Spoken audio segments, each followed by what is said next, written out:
Ada beberapa ayat di sini akan disebutkan berhubungan dengan masalah prosesi terjadinya kiamat dan tanda-tanda. Cuma dalam buku Minhajul Muslim, Syekh Abu Bakar rahimahullah, beliau menggabungkan semuanya, jadi bercampur baur dalil. Makanya saya akan bacakan dulu semua dalilnya, dan nanti kita akan coba susun prosesi kejadian kiamat itu sendiri. Sekarang ayat yang dibacakan adalah ayat yang berhubungan tentang masalah salah satu tanda-tanda hari kiamat besar. Jadi ada 11 tanda-tanda kiamat besar yang disepakati oleh para ulama. Salah satunya adalah ini. Ya. Surah Al-An'am ayat 82. A'udzu billahi minasyaitonir rajim. Wa idza waqa'al qawlu 'alaihim akhrajna lahum dabbatan minal ardi tukallimuhum anna an-nasa kanu biayatina la yuqinun. Apabila perkataan telah jatuh atas mereka, kami keluarkan sejenis binatang melata dari bumi yang akan mengatakan kepada mereka bahwa sungguhnya manusia dahulu tidak yakin kepada ayat-ayat kami. Sampai sini saya tahan dulu dan kita akan jelaskan 10 atau 11 tanda-tanda kiamat itu. Bagi teman-teman yang memegang bukunya bisa melihat di halaman 86. Saya akan bacakan hadisnya. Hadis ini riwayat Imam Muslim nomor 2901. Jadi tanda-tanda kiamat itu ada besar, ada kecil. Tentu kalau tanda-tanda kiamat kecil, banyak sekali. Banyak sekali. Di antaranya hadis riwayat Muslimnya juga yang berbunyi, kata Nabi SAW, tidak akan terjadi kiamat sampai aku diutus menjadi Nabi. Hitunglah 6 tanda-tanda kiamat, ini kecil. Lahirnya aku, diutusnya aku, dan meninggalnya aku. Berarti sudah ada 3 dan sudah terjadi. Kemudian akan tersebarnya ya, penyakit taun. Dan ini sudah terjadi di zaman Umar radhiyallahu anhu. Terbebasnya Palestina di zaman Umar radhiyallahu anhu, gitu kan. Kemudian pembebasan negeri Persia terjadi di zaman Umar radhiyallahu anhu. Berkumpul semua itu. Jadi 6 tanda-tanda ini sudah kelihatan semuanya. Tanda-tanda kiamat yang kecil sudah terjadi, ada yang sedang terjadi sekarang dan ada yang belum terjadi. Kalau yang sedang terjadi seperti misalnya hadis Nabi SAW yang berbunyi, tidak akan terjadi kiamat sampai orang-orang mengganti nama-nama minuman keras dengan nama-nama lain. Contoh, seperti sekarang misalnya menggantinya dengan istilah-istilah lain. Ya nama inilah, ya merek itulah, ya cuman sekian 5% alkoholnya dan seterusnya. Hadis yang lain, tidak akan terjadi kiamat sampai zina tersebar, dianggap biasa, dan juga banyaknya laki-laki yang menyerupai perempuan. Dan juga minuman keras dianggap sebagai minuman yang biasa. Hadis sahih semuanya. Jadi ini semua kita lihat depan mata kita sedang terjadi. Ya, sedang terjadi. Kemudian yang belum terjadi itu seperti misalnya kalau tanda-tanda kiamat kecil terakhir sekali namanya Malhamah Kubra. Peperangan besar antara kaum muslimin dengan orang-orang Nasrani. Yang ini disebutkan panjang lebar dalam hadis Bukhari lebih dari 3 lembar kalau tidak salah. Hadis ini berbunyi, kata Nabi SAW, kalian akan bersatu dengan Bani Asfar. Bani Asfar ini sebenarnya lebih tepatnya orang-orang Rum, ya, orang-orang Nasrani. Mereka akan bersatu, kalian akan bersatu dengan mereka untuk memerangi satu kaum, tapi tidak disebutkan kaum ini siapa. Yang jelas kita akan bersatu satu waktu dengan kelompok-kelompok Nasrani ini, kemudian kita bersatu memerangi satu kaum. Allahu a'lam siapa mereka. Sebagian ulama berijtihad mengatakan komunis, ada yang mengatakan kapitalis dan segala macam istilah, tapi kita beriman bahwasanya itu akan terjadi. Ringkas cerita, kalian akan memenangkan peperangan, pasukan tahaluf ini, sekutu ini akan menang. Kemudian setelah itu bubarlah semua pasukan dan tersisa pasukan di negeri Syam, di negeri Syam. Dan dari hadis ini juga ulama sekarang mengatakan kasus Syria ini akan berakhir dengan sendirinya karena memang hadis ini menjelaskan adanya ketentraman di negeri Syam, ya, sebelum terjadi tanda-tanda kiamat besar. Pada saat itu pasukan muslimin ya sedang pulang ke negeri Syam bersama dengan pasukan Bani Asfar ini, ya, suku yang dikatakan dari bangsa Romawi. Kemudian mereka mengangkat bendera salib sambil mengayungkan dan mengatakan kamilah yang telah memenangkan peperangan ini. Maksudnya kekuatan Nasrani. Maka yang muslim sempat teman-teman mereka mengatakan ini kan kita sekutu. Bagaimana caranya kalian mengaku ya memenangkan sendiri? Terjadi cekcok di antara mereka. Lalu kata Nabi SAW, akhirnya segelintir muslimin yang ada di situ Allah karuniakan mereka mati syahid, terbunuh semua. Lalu hari kedua beberapa muslimin bersatu untuk ya berperang dan mereka juga dikaruniakan Allah mati syahid. Hari ketiga berkumpul lagi muslimin untuk mereka berpegang pada satu kesepakatan untuk tidak akan membiarkan bahwasanya orang-orang Nasrani menganggap menang sendiri. Maka akhirnya hari ketiga pun mereka diikram oleh Allah, dikaruniakan syahadah, mati syahid. Nanti hari keempat barulah berkumpul seluruh muslimin dari seluruh penjuru bumi. Lalu terjadilah perang besar antara kalian dengan Bani Ahmar dan mereka dibawa naungan 80 bendera. Sebagian ulama hadis mengatakan mereka dibawa 80 negara. Jadi perang besar-besaran. Dan di dalam kegiatan orang-orang Nasrani di sebagian pastor dan pendeta, mereka menamakan akan terjadi nanti perang salib besar, puncak daripada penentuan siapa yang menang dan siapa yang kalah. Kita sebagai orang muslim bukan sedang memicu emosi untuk mempersiapkan diri, tapi memang ini hadis Nabi SAW, wahyu yang menyampaikan kita akan berperang melawan mereka, dan ini perang besar-besaran seluruh dunia akan terjadi. Maka kalian pun akan berperang, tapi tidak disebutkan waktunya berapa lama, sampai pasukan kalian menembus wilayah Rum dan kalian berhasil menjebolkan temboknya dengan takbir dan tasbih, berzikir. Dan tembok ini sebagian ulama mengatakan adalah Vatikan. Karena memang satu-satunya markas orang-orang Nasrani yang menggunakan pintu gerbang. Kalau dibuka dianggap ada sebuah keputusan penting, kalau ditutup berarti sudah segala macam ya yang mereka kultuskan sekarang. Temboknya itu akan rubuh dengan takbirnya muslimin. Sebagian ulama hadis mengatakan karena banyaknya jumlah pasukan sampai akhirnya suara mereka begitu bergemuruh dan akhirnya meruntuhkan tembok itu. Allahu a'lam, itu makna hadis. Kemudian pada saat itulah syaitan, iblis menjelma jadi manusia lalu teriak di tengah-tengah pasukan muslimin berkata, wahai muslimin, Dajjal sudah keluar di tengah-tengah kalian. Dajjal sudah keluar di tengah-tengah kalian. Maka teriakan ini membuat pasukan muslimin, mereka tahu benar pada saat itu hadis Nabi SAW yang berbunyi, diriwayatkan Imam Bukhari Muslim, kalau kalian dengarkan Dajjal keluar di satu lokasi, maka selamatkanlah diri kalian walaupun ke gunung-gunung. Gitu kan. Janganlah seseorang dari kalian berkata imannya kuat lalu dia sengaja menemui Dajjal, akhirnya dia menjadi pengikutnya. Jadi para mujahidin tahu masalah itu. Mereka bukan tidak berani, tapi mereka mengikuti sabda Nabi SAW. Maka mereka pun akhirnya pada pulang masing-masing. Kata Nabi SAW, mereka pun bubar ke wilayah masing-masing.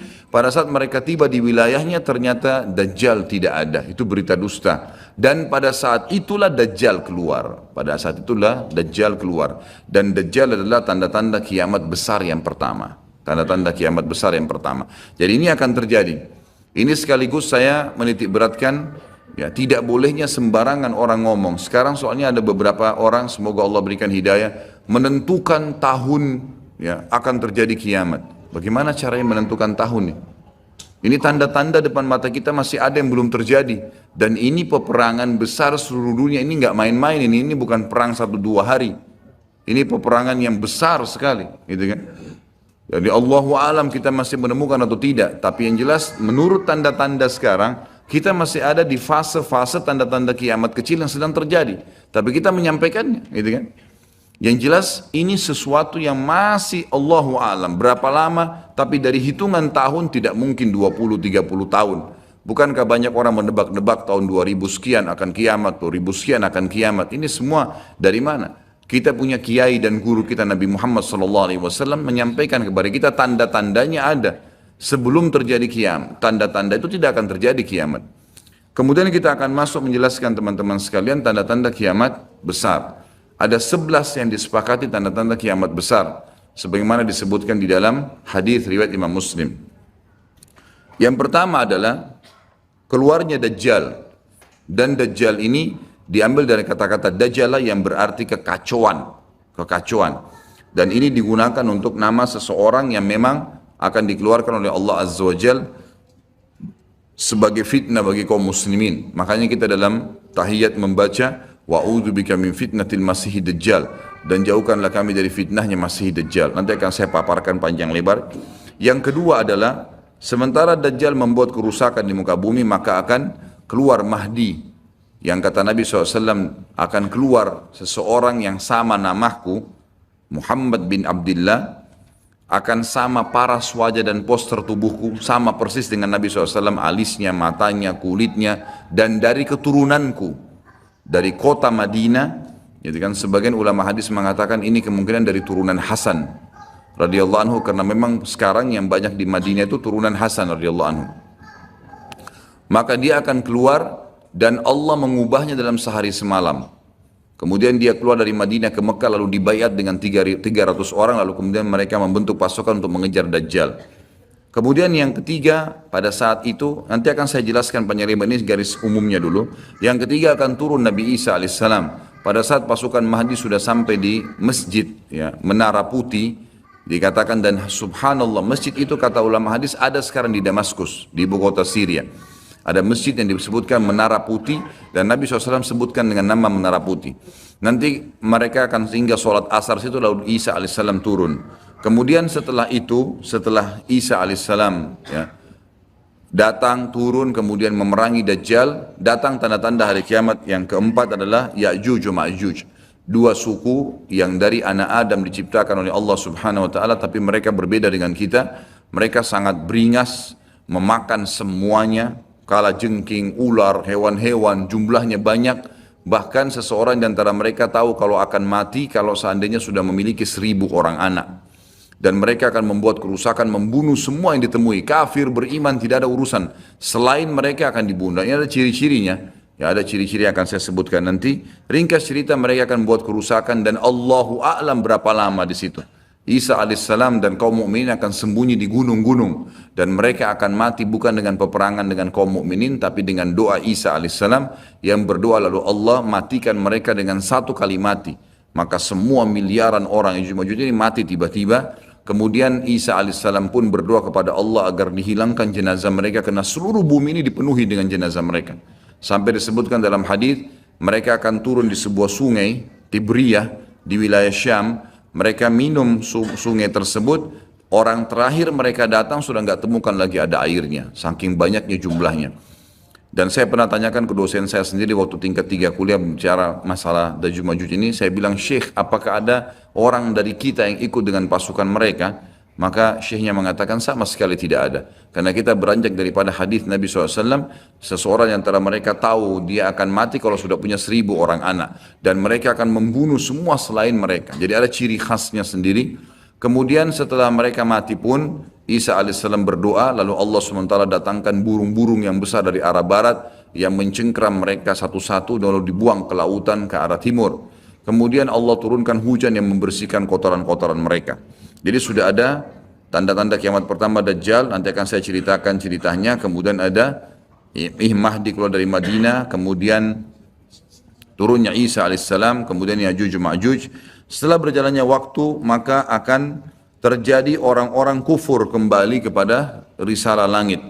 Setelah pada saat itu Isa alaihissalam sudah meninggal dunia, sudah mulai sebenarnya tentram, orang sudah mengenal Allah, tapi dengan berjalannya waktu manusia mulai lalai, mulai lagi kembali menyembah berhala, mereka lagi berbuat zina, mereka melakukan kekacauan, maka keluar tanda-tanda kiamat besar yang kelima, yaitu keluarnya dabbah atau hewan melata. Yang hewan melata ini akan keluar dari tanah, berbentuk seperti hewan, tapi dia bisa berbicara, dan dia membawa cap yang dia mencap orang beriman dan orang kafir. Setiap kali mereka buat kesalahan, ya diingatkan oleh dabbah ini, kalau kamu sedang lalai dari jalan Allah, kembalilah. Dan itu tadi yang ayat yang kita bacakan surah An-Naml ayat 82. Kemudian setelah itu datang tanda-tanda kiamat yang keenam. Setelah keluarnya dabbah, maka akan terjadi 6, 7, 8 sekaligus tanda-tanda kiamat ini, yaitu terjadinya longsor besar di wilayah timur Jazirah Arab. Tepatnya wilayah timur itu Irak, Iran, Afghanistan, Rusia, itu wilayah timur Jazirah Arab. Akan terjadi longsor besar yang tidak bisa lagi ditutup. Dan terjadi juga longsor besar, tanda-tanda kiamat yang ketujuh, itu adalah di Jazirah Arab, dan juga terjadi di wilayah baratnya Jazirah Arab, yaitu wilayah Afrika. Dan ini juga akan longsor besar, gitu kan. Kemudian terjadilah tanda-tanda kiamat yang selanjutnya, yang ke berapa? 9. Keluarnya api dari wilayah Qa'rul Aden namanya, atau wilayah padang pasirnya wilayah Aden. Aden salah satu kota di Yaman, gitu kan. Dan sekarang ini sudah ada diangkat di YouTube, dicuplikan, dan saya pernah lihat sebagian padang pasir wilayah Aden ini yang disebutkan dengan Qa'rul Aden itu memang tidak ada orang yang tinggal situ karena panasnya, gitu kan. Dan ada wilayah padang pasir yang sempat terbelah, dan mereka melihat dan diteliti secara ilmiah di bawah itu ada api yang sangat besar. Jadi ini sudah disebutkan dalam hadis Nabi Sallallahu Alaihi Wasallam. Kemudian selanjutnya akan terbit matahari dari barat sebagaimana dia biasa terbenam dari situ. Ini ada berapa? 10 ya? Berarti ada satu yang tertinggal ya. Iya, keluarnya asap, maaf. Jadi sebelum terjadinya longsor 6, 7, 8 tadi, yang keenamnya itu adalah kelihatannya kabut. Di seluruh muka bumi ini akan terjadi kabut yang menutupi dunia, bumi ini, dan semua dunia ini akan melihat kabut itu dalam beberapa waktu. Inilah 11 tanda-tanda kiamat besar. Baik, kita akan rincikan dengan izin Allah satu persatu. Kalau terjadinya atau keluarnya Dajjal, ini disebutkan dalam banyak hadis, banyak sekali, dan ini yang paling banyak diingatkan. Di antaranya hadis Bukhari yang berbunyi, kata Nabi SAW, tidak ada seorang Nabi pun kecuali sudah mengingatkan kaumnya tentang si buta sebelah kanan. Ya. Jadi memang dia cirinya buta sebelah kanan. Dajjal memiliki ciri khas, rambutnya keriting, kemudian kulitnya mendekati hitam. Ya. Jadi sawo matang, badannya kekar, kemudian dahinya lebar, ya. Dan orangnya mata kanannya rusak seperti anggur yang sudah rusak. Dan kata Nabi SAW, ingatlah dia akan mengaku sebagai Tuhan dan ketahuilah Tuhan kalian Allah tidak buta sementara dia buta. Kemudian orang-orang pada bertanya, ya Rasulullah, bagaimana bisa orang mengikutinya? Kata Nabi SAW, pada saat itu dunia akan ditimpa kelaparan. Dan Dajjal memiliki bergunung-gunung makanan. Ini bahasa wahyunya begitu. Allahu alam seperti apa, yang jelas dia bergunung-gunung memiliki makanan. Dan dia akan melewati seluruh muka bumi ini. Tidak ada satu tempat pun kecuali dia akan lewati, melainkan akan dilewati kecuali Madinah dan Mekah. Itu yang dia tidak bisa masukin. Dajjal akan membuat kerusakan di muka bumi 40 hari. Satu hari pertama seperti setahun, satu hari kedua seperti sebulan, satu hari ketiganya seperti sepekan, dan sisa harinya seperti hari-hari kalian. Berarti setahun, 2 bulan, 2 pekan. Dan ini kemungkinan kata sebagian ulama, dia akan menggunakan teknologi yang ada sekarang. Karena Nabi SAW mengatakan, akan keluar Dajjal dari wilayah Yahudiyah di Khurasan. Wilayah Yahudi ini subhanallah, sekarang di Iran ada satu perkampungan namanya Yahudiyah. Diberikan nama itu. Dan mayoritas penduduknya orang Yahudi. Kata Nabi SAW, Dajjal akan keluar dari wilayah Yahudiyah di Khurasan. Khurasan itu Iran. Gitu kan? Dan sekarang ini sudah ada, semua ini ada. Tidak mungkin salah sabda Nabi SAW.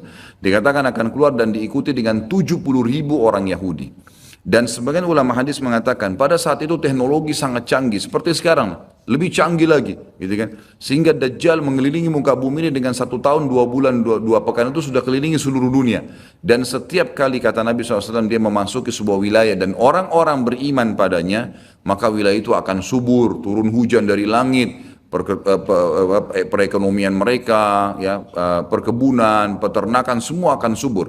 Dan setiap wilayah yang ditinggalkan oleh Dajjal tidak mau beriman, maka akan susah, hujan tidak turun dari langit, hasil mereka mengurang dan seterusnya. Jadi memang ini sabda Nabi SAW disuruh kita menghindar, bukan melawannya. Dajjal akan terus membuat kerusakan di muka bumi dan banyak sekali pengikut-pengikutnya. Kata sebagian ulama hadis, beritanya akan merambak sangat cepat dan banyak pengikutnya karena menggunakan media. Kemungkinan menggunakan media kayak kisah sekarang merambat luar biasa, mudah ditangkap informasinya.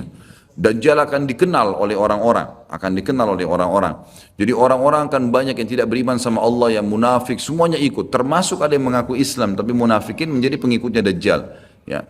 Kemudian Dajjal akan keliling terus di muka bumi sampai dia tiba di Madinah. Yang diceritakan kota Madinah. Dan dia tidak bisa memasuki kota Madinah karena di setiap pintu gerbangnya ada malaikat yang menghenduskan pedang. Ada 2 malaikat yang menghenduskan pedang dan menghadangnya. Maka Dajjal pun tidak bisa masuk. Allahu alam bagaimana ini terjadi, tapi ini sabda Nabi SAW.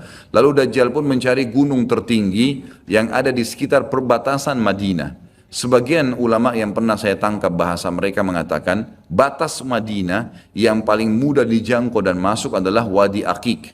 Wadi Aqiq sebuah lembah yang kebetulan dulu berada di depan kampus kami. Jadi di situ dianggap kalau sudah keluar dari situ berarti sudah keluar dari wilayah haram itu sendiri. Allahu alam, ini ijtihad tentunya. Tapi yang jelas Dajjal akan naik ke atas sebuah gunung, kemudian dia berkata kepada para pengikutnya, apakah kalian melihat istana putih itu? Maka mereka semua melihat ke arah Masjid Nabawi, Lalu mereka mengatakan, iya, kata Dajjal, itulah istananya Muhammad yang aku tidak bisa jangkau. Dan subhanallah, sekarang Masjid Nabawi warnanya seperti istana putih, gitu kan. Tanpa disadari menggunakan marmer putih, besar, begitu juga dengan perluasannya nanti. Memang kalau dari kejauhan seperti istana yang sangat mewah, gitu kan. Ringkas cerita, Dajjal pun akhirnya sebelum pergi, dia sempat menyentakkan kakinya, kata Nabi SAW, sehingga membuat terjadilah gempa di Madinah dan membuat seluruh orang munafik di Madinah keluar jadi pengikutnya. Jadi gempa dan hanya tinggal di sana orang-orang beriman. Hanya tertinggal di sana orang-orang beriman. Lalu keluarlah sebelum Dajjal pergi, keluarlah satu anak muda yang kata Nabi SAW orang terbaik pada saat itu. Orang terbaik pada saat, orang yang paling luar biasa imannya. Masih muda di sini ulama mengatakan istilah syab dalam bahasa Arab bisa dari mulai balik 12 tahun sampai 40 tahun. Nanti keluar seorang anak muda yang diistilahkan syab antara umur ini, kemudian keluar dan sempat melihat Dajjal. Maka Dajjal pun mengatakan menangkapnya segera dan mengatakan saya Tuhanmu. Maka orang tersebut mengatakan kau adalah Dajjal yang telah diceritakan oleh Nabi SAW. Karena dalam hadis yang lain dikatakan setiap orang mukmin bisa melihat di dahinya tulisan kafara yang berarti kufur. Dia bisa membaca bahasa Arab atau tidak, tapi dia akan bisa membaca dengan hikmah Allah. Matanya orang mukmin bisa melihat itu sehingga dia tahu ini adalah Dajjal. Kemudian Dajjal pun mengambil gergaji dan membelah dua dari kepala sampai kemaluannya sehingga anak muda itu terbelah dua dan Dajjal melewati tengah-tengahnya dan seluruh pengikutnya bersorak-sorak. Lalu Dajjal berkata, bangkitlah, bangkit kembali bersatu. Lalu kata Dajjal, apa kau sudah yakin saya Tuhanmu? Maka Dajjal mengatakan, maka anak muda itu mengatakan, justru saya tambah yakin kau adalah Dajjal. Setelah itu dia berusaha membunuhnya tapi dia tidak mampu lagi. Allah sudah selamatkan. Maka Dajjal pun meninggalkan lokasi tersebut. Lalu puncaknya Dajjal menuju ke Palestina. Dan dia akan bermarkas di sebuah tempat namanya Babulut. Babulut dalam hadis. Subhanallah, sekarang ini sudah ada kota di Israel yang mereka rebut wilayah Palestina, sebuah seperti kecamatan, ya. Kalau yang saya tangkap, saya depan ada cuplikannya, itu ternyata diberikan nama Babulut oleh orang Yahudi. Dan ini disebutkan dalam hadis dengan lafaz itu Babulut, ya, Bablut, gitu kan. Ini subhanallah saya lihat cuplikannya Babulut, gitu. Ini luar biasa ini, seperti sabda Nabi SAW. Dan sekarang mereka lagi fokus membangun, menjadikan wilayah itu wilayah yang paling mewah di Israel. Subhanallah, gitu kan. Dajjal akan menuju ke sana dan sementara dia menuju ke sana, setiap wilayah yang dia lewatin, salah satunya disebutkan dalam hadis Bukhari adalah dia akan melewatin satu wilayah yang sangat banyak masyarakatnya. Ya Allahu alam ini di mana? Apakah di wilayah Cina? Apakah di pokoknya masyarakat komunitasnya paling besar. Kita tahu sekarang Cina sama India ini tempat yang sangat luas. Gitu. Banyak masyarakatnya, dia akan melewati wilayah yang banyak masyarakatnya, lalu kemudian dia berkata kepada pemimpinnya, Allahu alam, ini presiden kah, raja kah, kepala suku kah, dia akan berkata bahwasanya saya Tuhanmu. Maka orang itu mengatakan, apa buktinya kau Tuhan saya? Dia bilang, bagaimana kalau saya hidupkan kedua orang tuamu? Apa kau akan percaya saya Tuhanmu?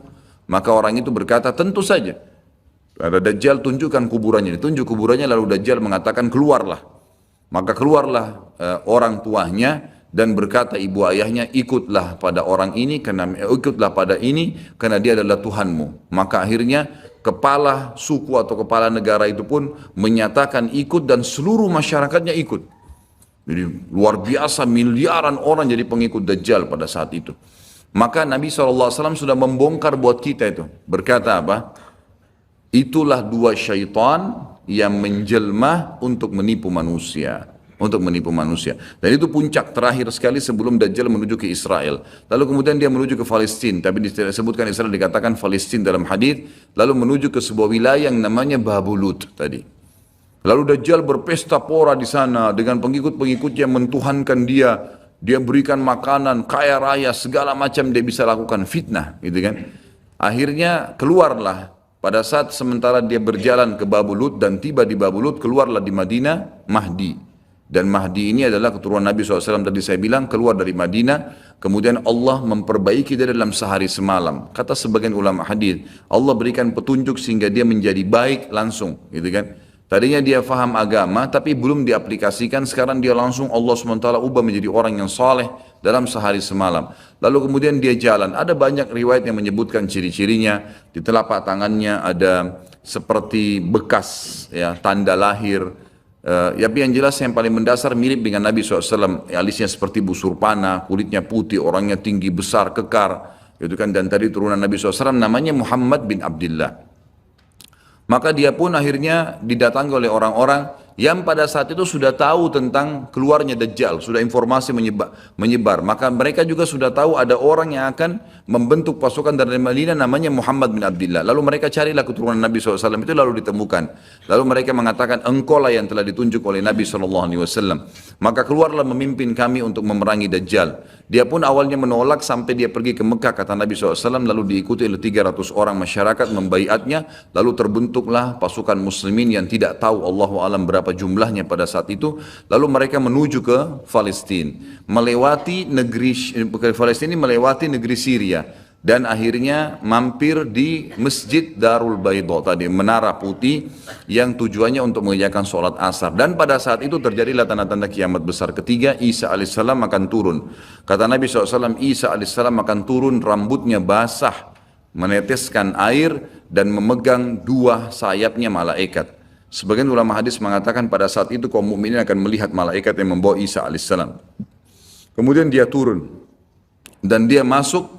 Kemudian kata Nabi SAW, Mahdi adalah satu-satunya orang, ya, salah satu orang yang Nabi sholat jadi makmum di belakangnya. Karena waktu turun Nabi Isa, orang sudah tahu semua ini akan turun, lagi berkumpul gini mau sholat, pas mau iqamah sholat Isa alaihissalam turun. Dan orang-orang sudah mengatakan Isa sudah datang. Jadi informasi pasti, bukan lagi yang diragukan, bukan masih nebak ini Isa atau bukan, mereka sudah tahu. Turunnya kelihatan dan mereka masuklah. Lalu kemudian Mahdi mengatakan silakan memimpin, hai Nabiullah. Kata Nabi Allah, imam dari diri kalian, dari kalian sendiri, dari kaum muslimin. Maka akhirnya dia pun menjadi imam. Kemudian terbentuklah pasukan tersebut, tiba di Babulut. Saya tutup dengan kisah Babulut ini. Pada saat tiba di Babulut, ya, tiba di Palestina, maka Dajjal tidak tahu yang datang ini siapa. Disebarkan berita oleh pengikutnya mengatakan, hai Dajjal, sudah datang pasukan yang ingin memerangi kita. Lalu Dajjal mengatakan, siapa yang berani mengalahkan saya? Siapa yang bisa? Bukakan pintu gerbang, kita tantang. Dia nggak tahu kalau Isa alaihissalam yang datang. Kemudian pada saat dibukakan, Dajjal dengan sombongnya, dia tahu dia tidak mati, gitu kan? Punya kekuatan super yang luar biasa. Begitu dibuka pintu gerbang, dia sengaja nunggu di pintu gerbang untuk menunjukkan, mendemonstrasikan kemampuannya di depan para pengikutnya.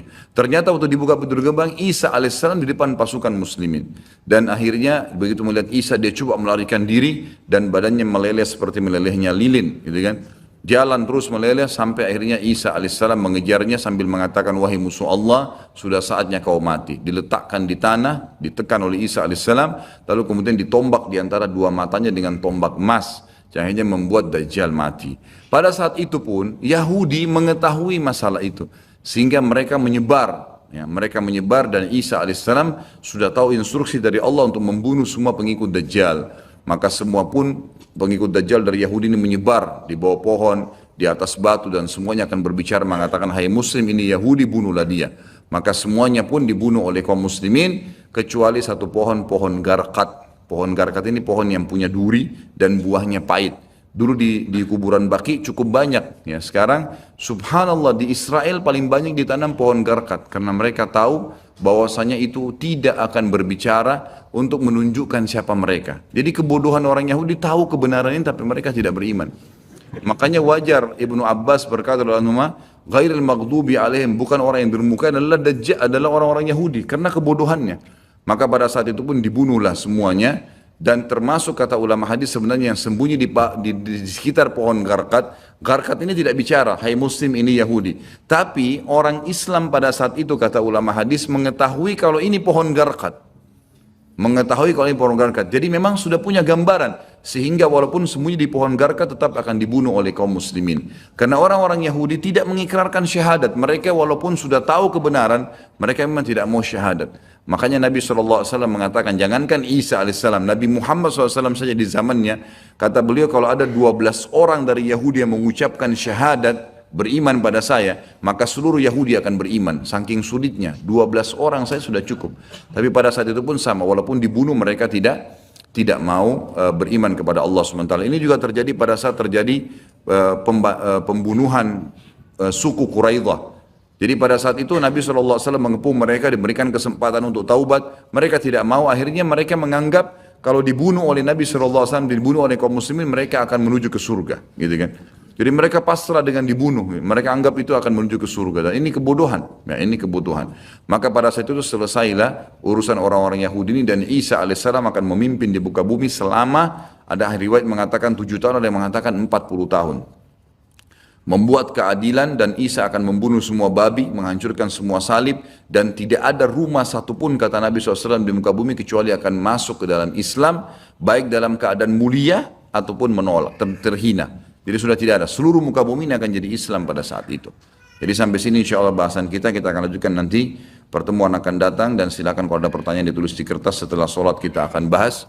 Dan kita akan mulai Ya'juj Ma'juj dan sisa-sisa lainnya nanti kita akan bahas pada pertemuan akan datang. Mungkin begitu. Subhanakallahumma bihamdika asyhadu an la ilaha illa anta astaghfiruka wa atubu ilaik. Wassalamualaikum warahmatullahi wabarakatuh.